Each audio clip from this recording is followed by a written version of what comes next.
get the sound. And then the gray clouds started rolling in, and then it got really like eerily kind of quiet and like dark but light. And then all of a sudden, like the wind just started, and it's like, oh, Yeah, it came in fast. That's called a thunderstorm. It's a real thunderstorm. Well, we don't get them here. It's a clearly we do because totally we did Midwest yesterday. thing. Well, I mean, all the time. So kind of thing. You like 10 of them a year. Yeah, Jeff and I considered opening the garage door and putting some lawn chairs out and sitting because That's what Josh did. I was like, you're such a. I am. Some lightning just hit my neighbor's house. Run over there and see if you're okay. Nah, maybe his dogs are dead. I hate those dogs. You're so kind, son. Mm. Is it the same neighborhood that got hit by a tornado a couple years ago? Yeah, down the road though. Yeah, we used to live in they call it a thunder path. It was in Colorado, and almost every single lightning storm or thunderstorm we got, something in our house would get struck. Our satellite dish got struck like 5 times.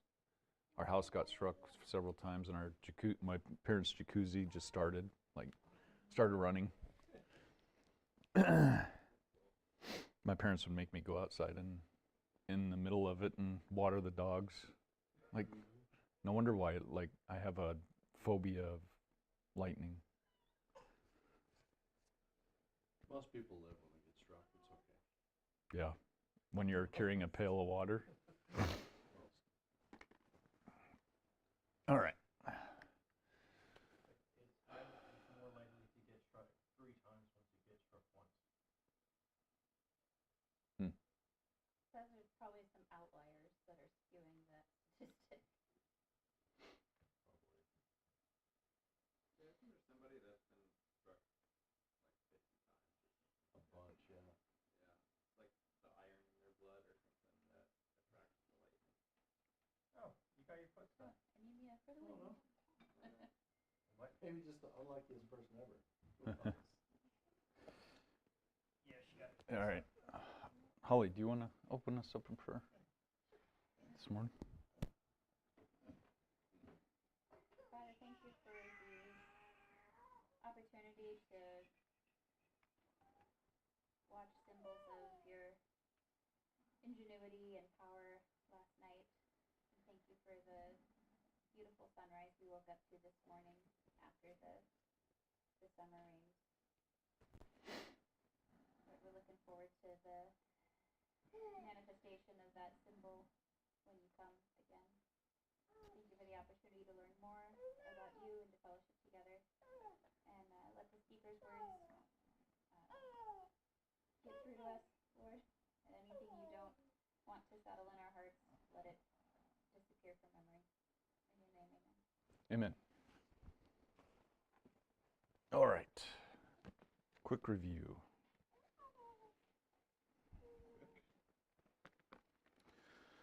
So last weekend,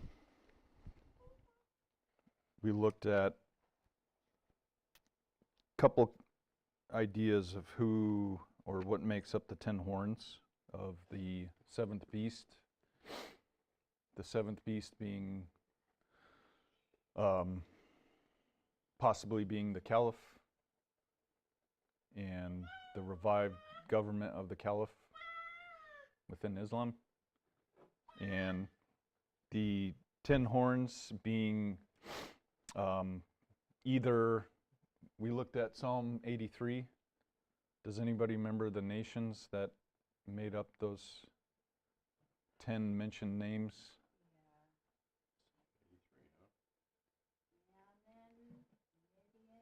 Yemen, Irie, 7 more. Philistia. Yeah. Edom, Moab. Ammonites. Egypt wasn't included. Yes, Egypt was included. Yeah, so we had Jordan, Saudi Arabia, Yemen, Oman, Iran, Iraq, Lebanon, Syria, Egypt, and Gaza. So drawing a link to the names mentioned in Psalm 83 and the region and their descendants. So we looked at the idea that those are nations that will exist, or the kings of those nations that will exist when the revived government is established, because Revelation talks about how they will essentially hand over their power and authority to this dreadful king, the little horn. And we also looked at the idea that it could also potentially be the 10 caliphs that, major caliphs that existed after Rome. So we kind of reviewed quickly the caliph dynasties and the significant leaders that existed. So there's kind of two schools of thought. One being that the nations mentioned by David in Psalm 83, because there's a sense that these leaders exist at the same time period as this king that will come. But there's also a thought that when it says they hand over their power, that it's a continuation of the same government of the caliph dynasties. So not necessarily that they existed during the same time period as this king to come, but he continues their government.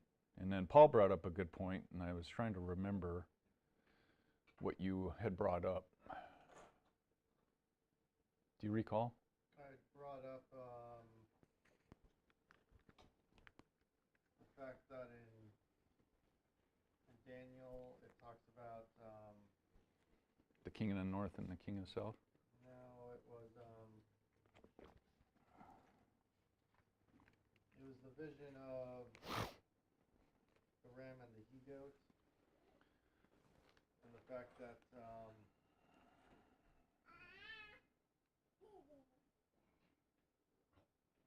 the he-goat starts off with prominent horn on its forehead, and it takes out the ram, and then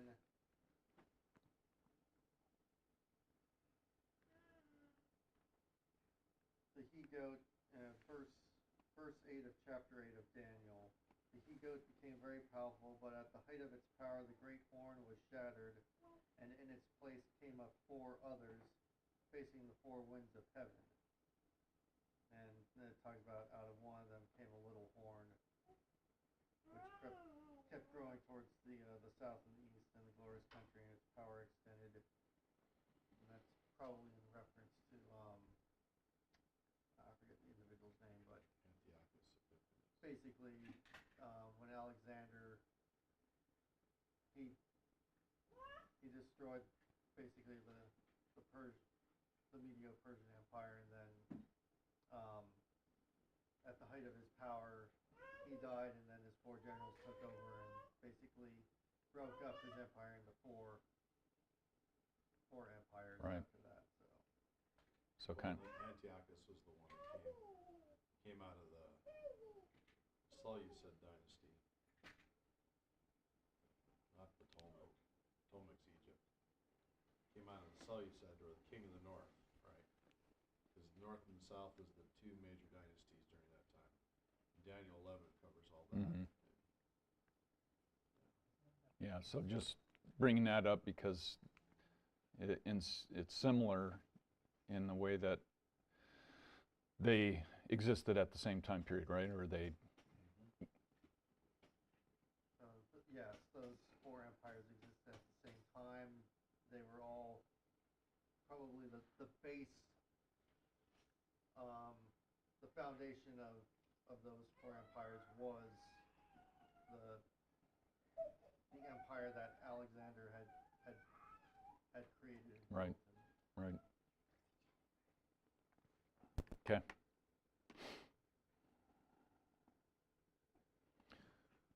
And that, yeah, so, you're good.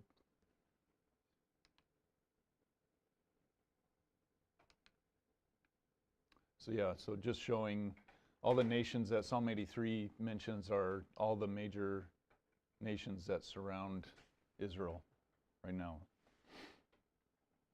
And we talked about what their motivations were.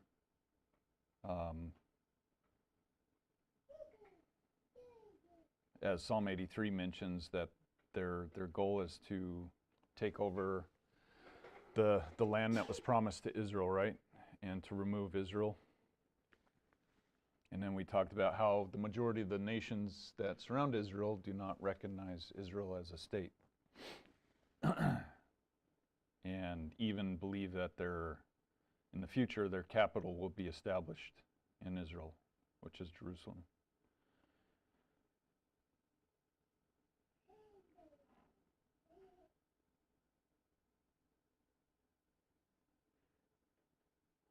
And then we talked about how, you know, if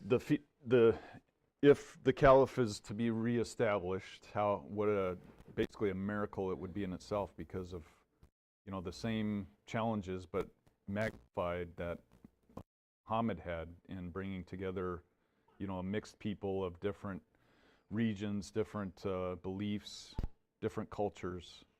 You know, that's even grown more just because of, you know, the influence of Islam and how many different cultures have adopted Islam. So just through the sheer scale of the Muslim world, the rivalry that exists in the competing groups, and the fragmentation and diversity of Islam, whoever establishes the caliph would have some work to do, right, to be able to achieve a functioning government that unifies them all.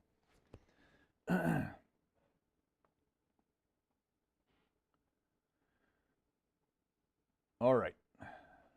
And then lastly, I want to talk about in Revelation 13,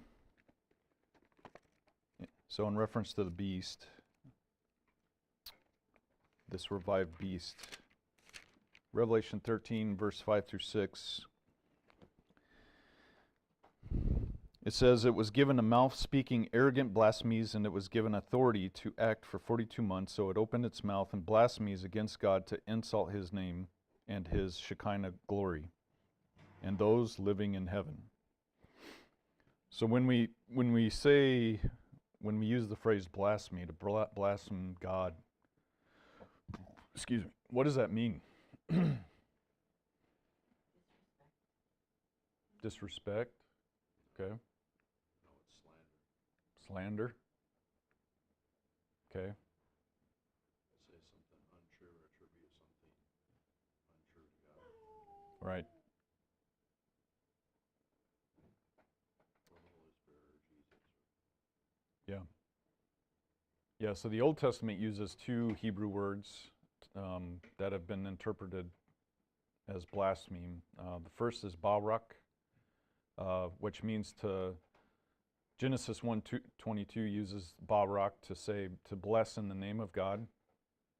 And it's also used as blasphemy in 1 Kings. And then there's a second Hebrew word, which is nawatz, which means to provoke or despise, which is also interpreted as blasphemy. And then in the New Covenant, the Greek word is blasphemo, which means to defame or to misrepresent.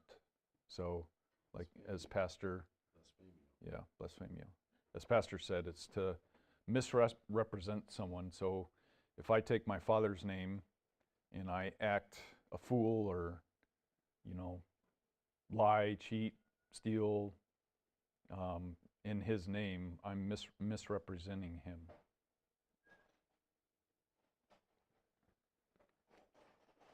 So if we took this to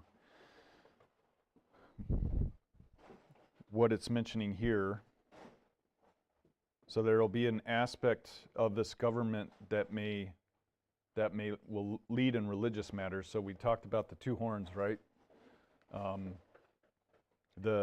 which I believe are either a civil leader and a religious leader, or the Al-Masih and the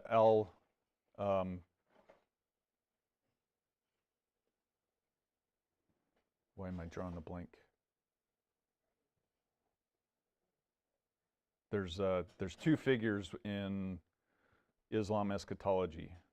One is the Al-Masih, which is essentially their Jesus that returns. And then there's the Mahdi, thank you, the Al-Mahdi, who's basically our Jesus, or God. So two figures. Yep, they're Messiah. So this government acts in religious matters, and it will act, if blasphemy means to misrepresent or defame, it will act in the name of God. And in a unclean, misrepresentative way. It will despise God and the people of God. Because remember, it also says that it will commit blasphemies against those living in heaven, or the people of God. It'll also claim that it is the people of God, right? While committing these atrocities. Let's see, did I include this? Oops. Yeah. All right. So it was given a mouth speaking arrogant blasphemies, and it was given authority to act for 42 months. So it opened its mouth in blasphemies against God to insult his name and his Shekinah. So in the Quran, the Quran teaches of a beast who whose role will be to differentiate between the believers and the non-believers. So in the Quran it says, immediately after this, a creature never seen before will appear. When the verdict is given against them, we shall bring a creature out of the earth which will speak to them. To the people that had no faith in our revelation, the Daba, which is the beast, will brand people on their noses. Those branded will then live amongst the rest of the population, integrating, buying, and selling, so much so that when people are asked where they bought a certain item from, a camel, for example, the answer will be from one of the branded people. And then the beast of the earth will soon emerge and have with it the staff of Moses and the ring of Solomon, and it will use these to mark off the believers from the disbelievers. So within Islam, the beast has a different function than what we read in Scripture, and it represents something different. So within the Quran, the beast is there to establish or judge between who is a believer and who is a non-believer. And those who are believers, go ahead. How do we know, are these even comparable? How do we know that they're the same beast? They're not. Okay. Yeah, I'm not drawing a correlation. No. And then follow-up question, is the staff of Moses and the ring of Solomon, are those like special icons or holy objects in Islam? I've never heard Moses' staff and ring of Solomon be brought up in a reverence piece. Free kid for not sale, giveaway. Okay, then go swim with me again. Come over here, you. No. I wanted her to crawl over here. Yeah, I don't know about the Ring of Solomon.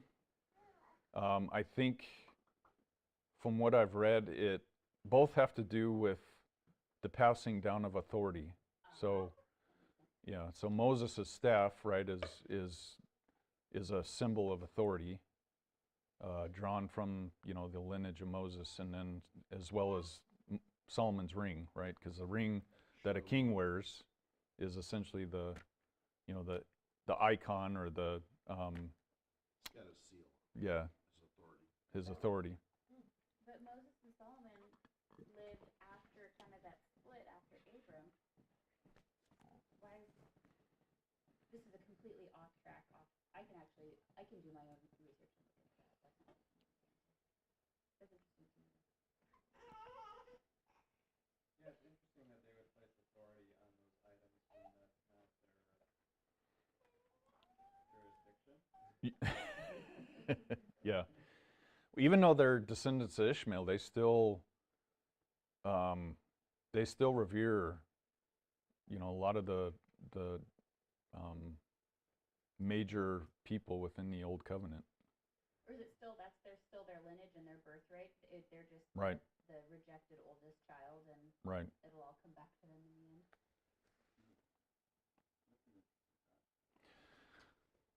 In Islamic lore, the legendary signet ring of Solomon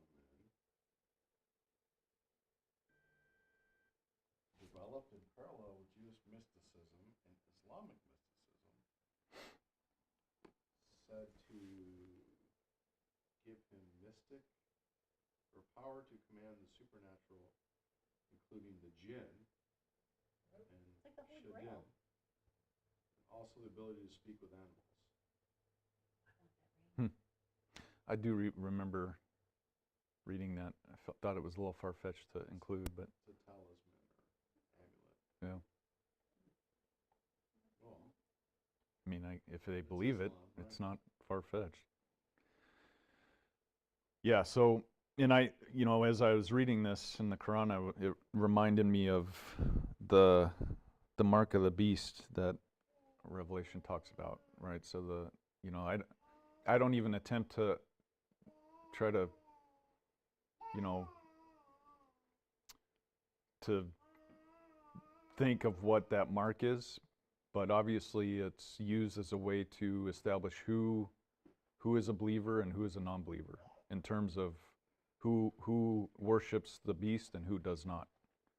And those who have the mark are allowed to partake in society, right? To buy and sell things, and those who don't are not. So I thought that was kind of interesting. Moses' staff is in 10 verses of the Quran. Yeah.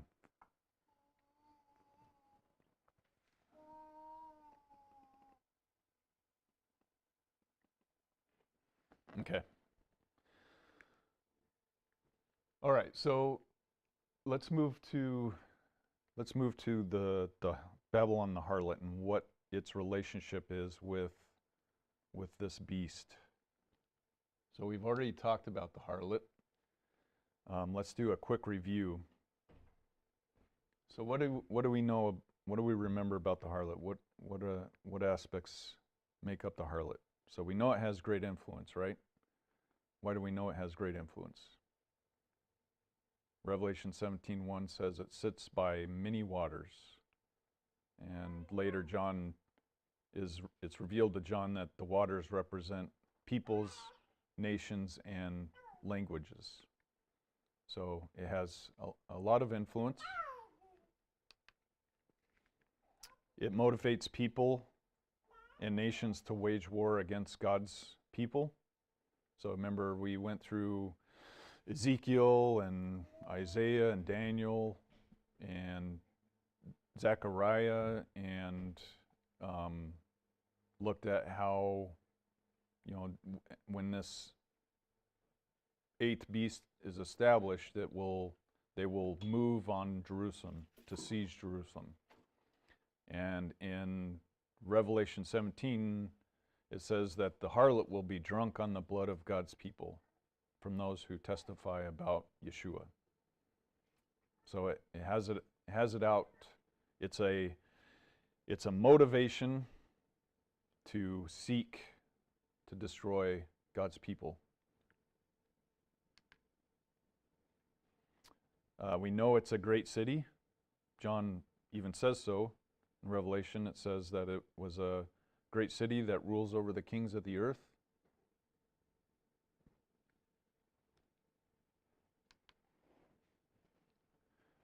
Through her motivations, she has achieved amazing wealth. So Revelation 18, it says, from her unrestrained love of luxury, the world's businessmen have grown rich by her. So it's a city, a wealthy city, and also a, remember, because we talked about, there's a reason why it uses Babylon, which is come and gone, right? It's not only a city, but it's an attitude or spirit that seeks after that wealth.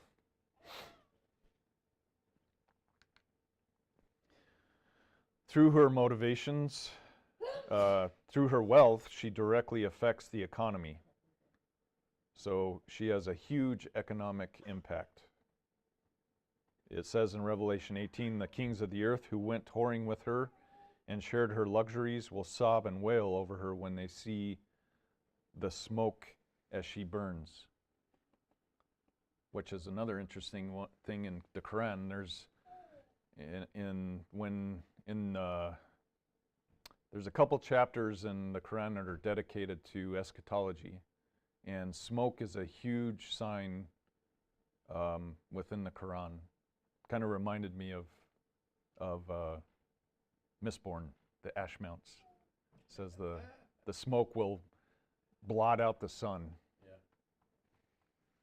Ashed up to your calves. Yeah. So, and then it says in Revelation 18, the world's businessmen weep and mourn over her because no one is buying their merchandise anymore. Stocks of gold and silver, gems and pearls, fine linen and purple, silk and scarlet, all rare woods, all ivory goods, all kinds of things. And then again in Revelation 18 it says, all the shipmasters, passengers, sailors, and everyone making his living from the sea stood at a distance and cried out when they saw the smoke as she burned. And they said, what city was like the great city? So obviously she had a lot of economic influence, right? Otherwise, why would they weep when they saw her destruction? Why would businessmen weep? Why would those who trade and sell weep?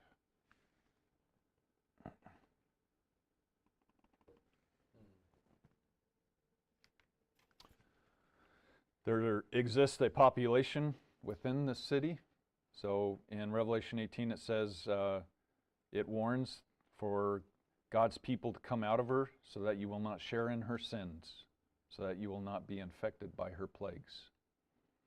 So could represent both, right? Coming out of the city or removing yourself from that attitude and that motivation, right?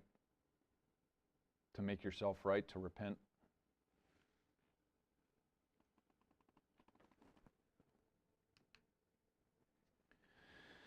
With her attitude and spirit, that attitude that motivates seeking for wealth, power, and worship of pagan gods, because remember we talked about Babel was basically the ape or the creation center for most, if not all, polygamy, or not polygamy, pagan gods.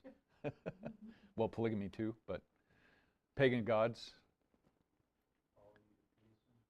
Polytheism. So out of the spirit, she has influenced all major nations that surround Israel. She has influenced all major nations that have surrounded Israel and have dealt with Israel. Because notice in Revelation 17:3 it says, he carried me off in the spirit to a desert, and I saw a woman sitting on a scarlet beast filled with blasphemous names and having 7 heads and 10 horns. So when you sit on a beast, when you sit on a horse, what are you doing?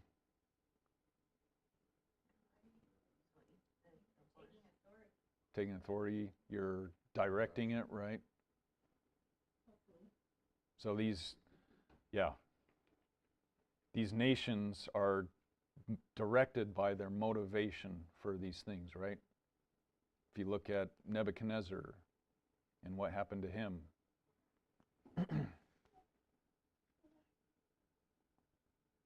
So they're nations that are motivated and directed through their seeking of wealth, power, and appeasing of pagan gods.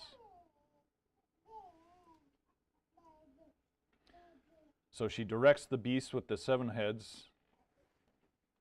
So not only will she influence the caliphate, but she has influence over, she had influence over the kings of Egypt, Assyria, Babylon, Persia, Greece, and Rome, which make up the 7 heads.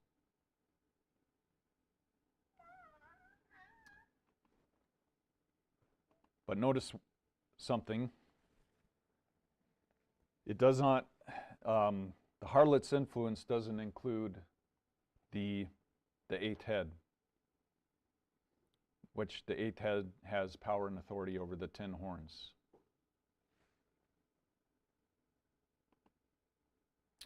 Let me make sure, where am I at here? So,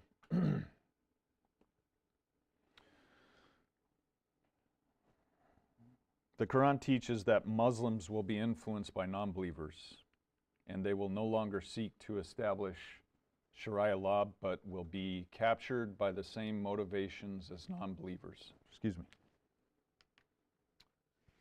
So it says, these are excerpts from the Quran. The Quran says, "We shall hold back the torment for a short while, but you are sure to revert." Speaking of, actually it's speaking of the Quraysh tribe specifically. So according to the Quran, the Quraysh tribe will fall away from Islam, or the true belief, they call it. They did, so Muslims, they did return to their disbelief, and then Allah promised them, "On the day we shall seize them mightily, we shall extract retribution." So when I mentioned the Al-Masih, so the Al-Masih is basically, I guess you could equate it to like John in Jesus. So John was kind of the light bearer, right? The one that announced the arrival of our Messiah.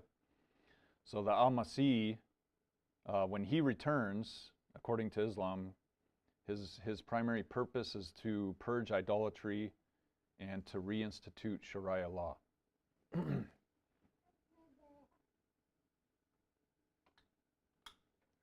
So keeping this in mind, we know that Babylon, the whore, will be destroyed. And we know by whom. So Revelation 17:16 says, "As for the 10 horns that you saw and the beast, they will hate the whore, bring her to ruin, leave her naked, eat her flesh, and consume her with fire." So I would propose that there will be a large movement within Islam to return to a more puritanical religion. We already see that underway in radical groups. The leader that Al-Masih represents will either lead this movement or will use it to capture Muslims and will move to establish Sharia law. So in their motivation to return to a pure, what they call a pure Islam, they will seek to overthrow that which has influenced Islam, which includes the influence of the West. So in a lot of their doctrine, the West is seen as like a dragon. Yep. So they will seek to remove that influence. And so, Same target again, huh? what's that? Same city again. Yeah. Makes sense.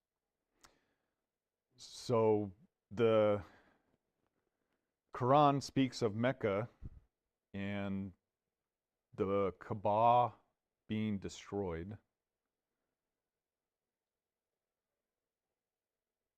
So there's a few differing viewpoints as to, you know, what this city, that the harlot represents. So, you know, there's some ideas that it's like cities like Dubai, because Dubai is heavily influenced by the West and is one of the wealthiest cities on the peninsula.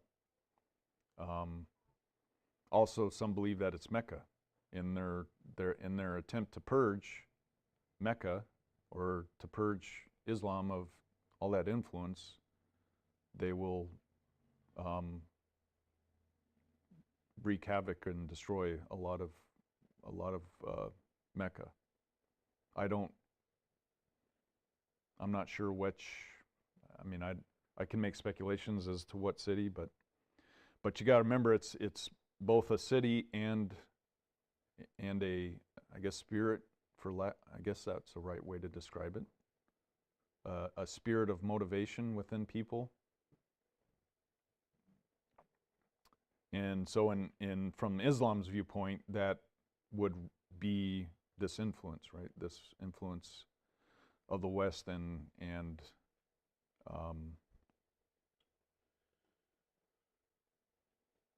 being non-believers.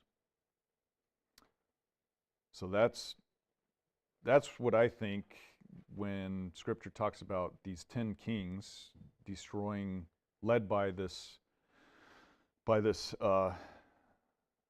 separate king in their efforts to come back to a pure Islam, they will destroy the city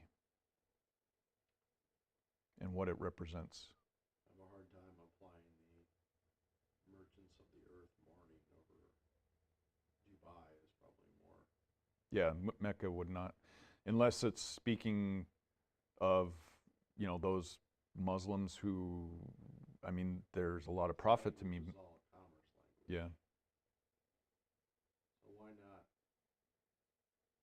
the heart of the Western influence, Right. which would be New York again? Could be New York, yeah. New York has it. Doesn't have to necessarily be a city in that region. Isn't, are you, I feel like we're trying to make this too literal again about that it has to be a specific city. Babylon, I mean, obviously Babylon's talked about as the literal, like, Babylon nation that existed in the time of David.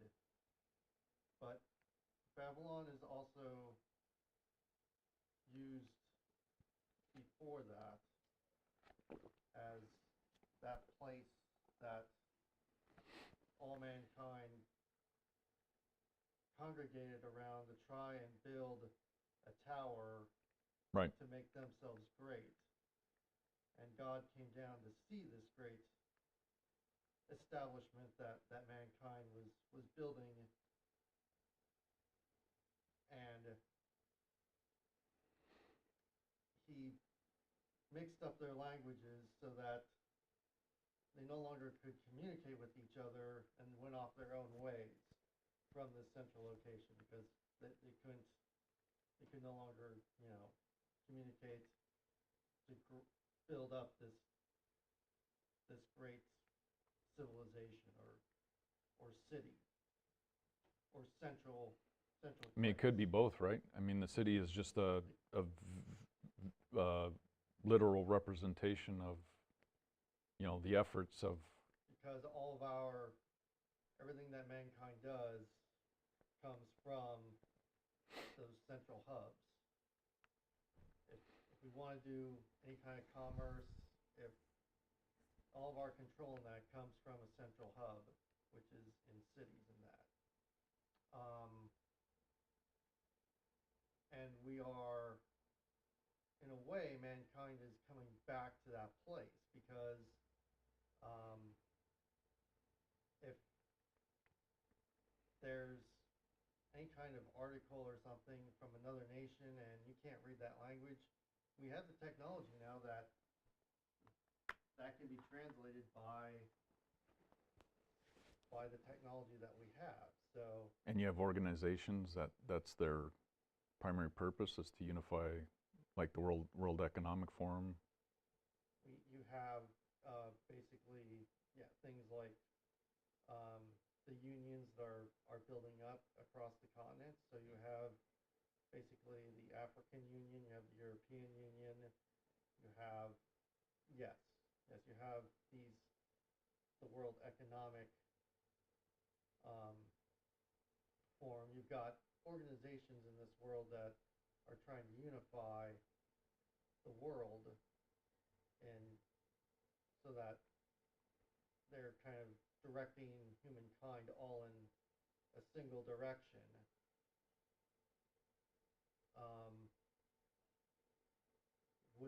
Could that be considered Babylon? And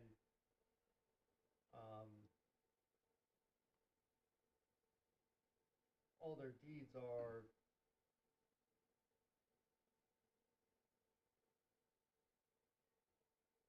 so if we're looking at that system,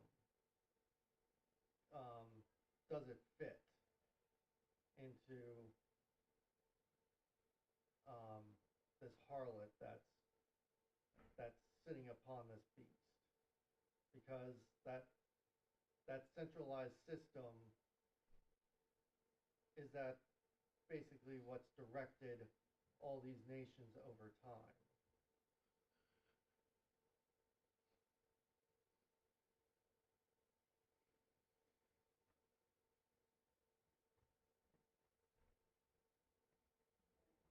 Yeah,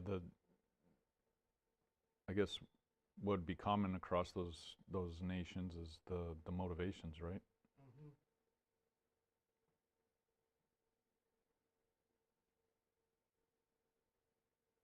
Yeah.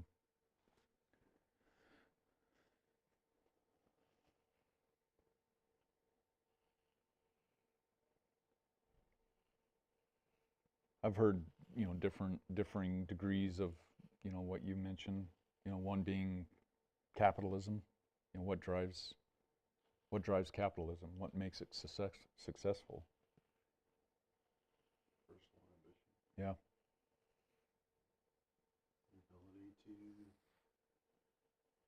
The ability to get ahead, to gain, where in a communism or socialistic situation, there's no incentive for personal gain. Right. It also works when you have a resource that nobody else has or has in limited quantities, so you have lots of it.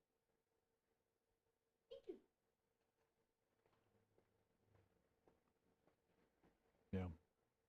Wondering if oil plays a big factor in this. 'Cause that's kind of a unified. At least in that region, it does. Yeah, I mean they've got pockets of it elsewhere, but the lion's share of the world. Actually, I think we have probably I think. So look at those. I'm sorry. Go ahead. Well, go ahead. Well, if you're gonna say those 10 nations, which I don't disagree with, that's pretty good, right? What drives them economically, or who drives them economically? Egypt, Libya, Syria, Iran, Iraq, Lebanon, Saudi Arabia, Yemen. Oftentimes throughout history, it's been us. Dang straight. Yeah. I don't have a hard time. Matter of fact, the more I think about it, the more convinced I am that it's going to be the symbol of Western capitalism that's been driving Muslims to be capitalistic versus heretical. I mean, and they did it once. I mean, the World Trade Center is the symbol of that exact thing.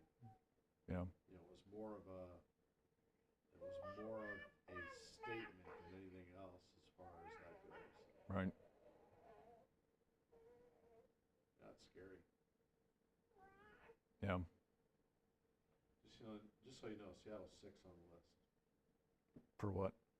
New York, London, San Jose, Tokyo, Paris, Seattle, LA.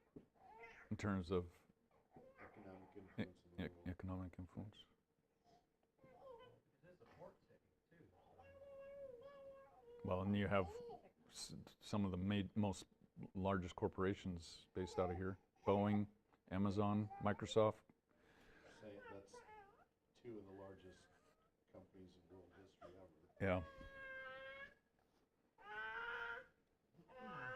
Yeah, most computer operating systems We saw are that. Windows based, so I mean that's all from Yeah. Microsoft. All the cloud-based systems for the defense, the military machine is They're all- Amazon and Microsoft. Yeah, Yep. They're all Microsoft. Are they all Microsoft? Amazon's the biggest, shipper of goods and stuff. Biggest retailer in the world. I think we have one of the biggest BlackRock server farms in the world, out by Wenatchee. All right. There's like the military bases that are. And we're ground zero. We have all the nuclear weapons are stored here on the West Coast. Should we relocate Where do you Yeah. say? the whole church to like the middle of the United Let's go to Wyoming. Yeah, if you sell your house here, you can buy a mansion there, cash. I don't know, not in Wyoming, depends on what part of Wyoming. So Well, I true. think you meant There's some fancy places. you right can go smack in. dab in the middle of the United States where there's nothing. You know, smack dab in the Nebraska? middle of the United States. Yeah, there's Nebraska. nothing. There's actually facilities owned by the government. Cornerstone town. There's so many documentaries about that weird group. that Yeah, sold like everything. what is it, Antelope City in Oregon? Cult leader. Yeah. Yay, I've always wanted to be a cult Joe leader. Maxwell, the charismatic leader. No, you better take the charismatic out of there. We don't know why they followed this guy. All right. It was his pushy wife. All right, that's all I got today. Pretty sobering. Yeah. I'll wrap it up next week and then I'll think about or pray about what to go through next. I've been thinking about looking at the wisdom of Jesus. You want some time? Because I started the spiritual gifts. Yeah. I could do some lessons. Okay. On that, finish that up. Okay. And just go through them all, because there's a big list of them. That'd be good. Okay. You got what, 2 left? I got probably 1 weekend left, so, Next weekend is or 2, yeah, so 2 weekends. And then you can start. Just give me a heads up. I don't think I've got any more Sundays scheduled going until end of the year, so. Yeah. Okay. All right. Thanks for anybody that chimed in online.